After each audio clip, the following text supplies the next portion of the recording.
Hey, Marcus Hutzel here, and I wanted to do a quick video on these Anker GaN Prime Chargers because I recently bought, as you can see, a couple, really based on the fact that I saw them randomly on YouTube on Aaron Parecki's channel. Thank you, Aaron, for doing a quick video on those. Now, I bought these with my own money, and I wanted to do a video because I needed to choose between these two. I didn't have a need for both of them. They're $100 or $100 plus for each one, and I wanted to see which one would work best. I originally bought the 737 because of its small size, and I was actually quite surprised at how compact this is. And then I bought the 747. Now, I didn't need this for power. This one is 120 watts total on the 737, which is more than enough for my 14-inch M1 MacBook Pro. This is the model, the 2022 model, that has all the ports: HDMI port, SD card port, 3 Thunderbolt 3 ports, etc. So this is the 14-inch model. So the 737 is plenty enough power to provide full power to the 14-inch MacBook Pro. But it had one flaw with it that I don't think is really a flaw. It's more of an ergonomic issue that I think might be an issue for some people, and I'll get to that in just a sec.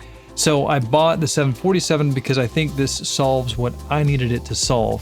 And because of their design, they do have flip out prongs that plug in.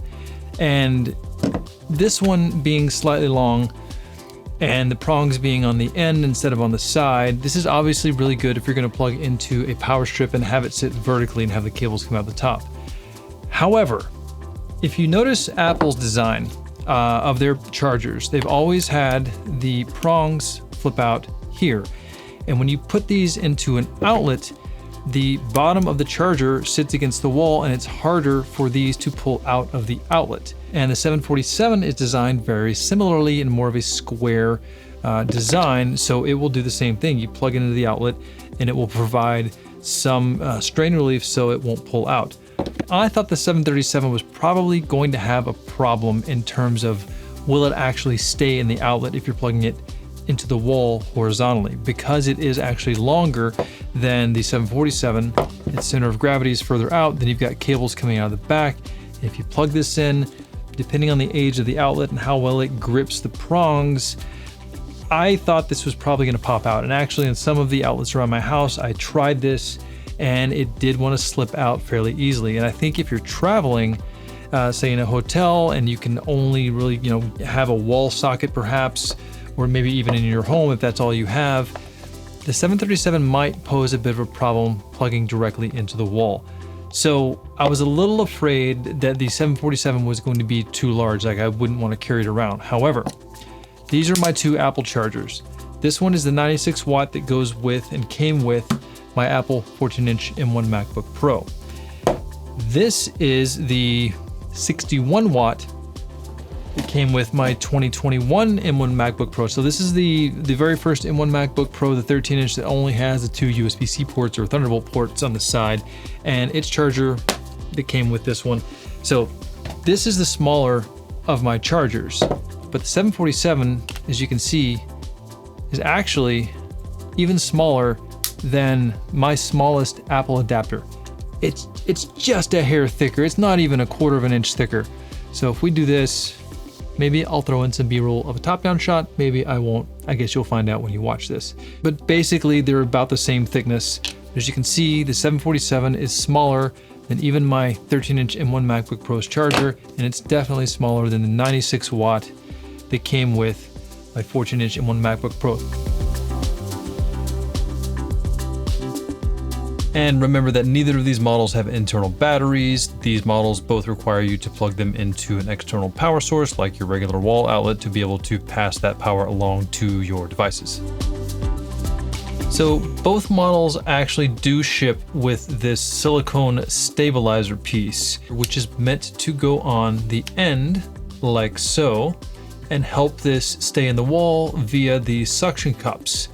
However, as you can see, this adds quite a bit of size to the charger. I didn't realize it shipped with this because it's not advertised on the box. It's not shown. It might be listed. I'll let you know in a minute, but when it ships, it's not apparent that it's in the box because it ships like this. When you open the box, there's the charger. I took it out, I figured that was it.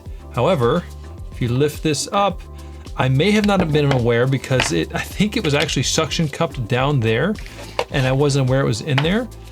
So yeah, both models, the 737 and the 747, ship with these silicone stabilizers.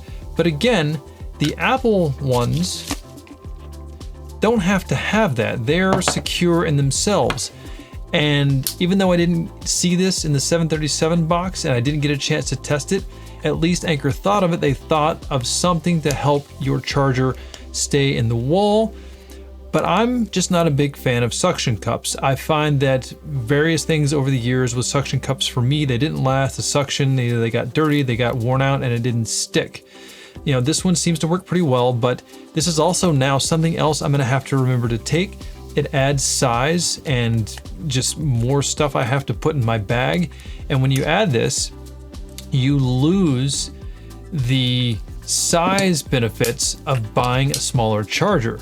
This is the point for me of buying this, to have a smaller charger that can charge more things smaller than the charger that comes with my 13-inch M1 MacBook Pro. And if I now have to carry this around for either this charger or the 737, then I've kind of lost the benefits of having a smaller and more compact charger.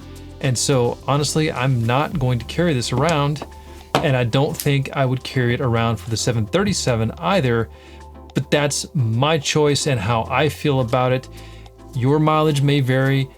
I am glad they thought about having it. I'm a little embarrassed that I didn't realize it came shipped in the box. So yeah, thank you, Anker. But I still think that the 747 for me is better than the 737. I still think the 737 is better when you plug it in vertically versus this one. You can still plug in to the wall. It's gonna hold better in the wall even without the suction cup. So that's my 2 cents. So long story short, I'm totally fine carrying this much smaller charger instead of having to carry just the Apple charger, because again, the Apple charger is only going to charge just my laptop, whereas the Anker 747 will power not only my laptop, but have plenty of power left over for 2 other USB-C ports and a USB-A port to power things like my iPhone, my Apple Watch, all of my Apple accessories it will power, but it can also charge anything else I need to charge, be it, you know, my Rode Wireless Go, or even I can charge an external battery so I can carry an extra battery around to charge things on the go. And if I plug this in, you can see here in the system report that I'm getting a full 100 watts of power from the Anker 747 GaN Prime charger on my 14-inch MacBook Pro. So for me, 747 is worth the extra price because of my belief that its ergonomics are going to hold up better plugging into a wall outlet. And not to mention that, of course, on the 747 on your left, you get an additional USB-C outlet on there. That's always handy to charge more stuff. Again, the 737 is plenty enough power to power a 14-inch M1 MacBook Pro, plus have additional outlets. But I just thought 747 being so small, it really is so small and tiny and nice. This is the one for me. So that's it. Just thought I'd give my feedback. I will be sending this one back. I have no need for 2 right now. I went with the 747. You pick and choose what you like, but that's what I got. That's all. I'm happy with it so far. Good luck. Have fun.